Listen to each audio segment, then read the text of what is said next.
Hey guys, it's Brooke with WTI. My son usually loves bath time, but since we got this baby bath toy with 4 different shower heads, it has gone to a whole different level. It's this super cute whale, and there's a shower head option, a windmill head, a flower head, and a bowl-shaped head, and they all do different things. One thing you do have to make sure is that you put it in the water before you turn it on, because it could burn out the engine if you don't. He loves the one that spins the water around so much, sometimes he pretends he's driving it like a car.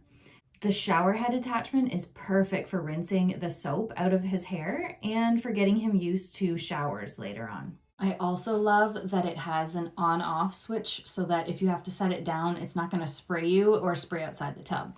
It takes 4 AA batteries, and it's super easy to take them out and put them in. All you need is a small screwdriver to unscrew the 2 little screws that are in there holding it in. Whether your kids love bath time like mine does, or you need something to get them to get into the tub, this is perfect for you. But that's just my point of view.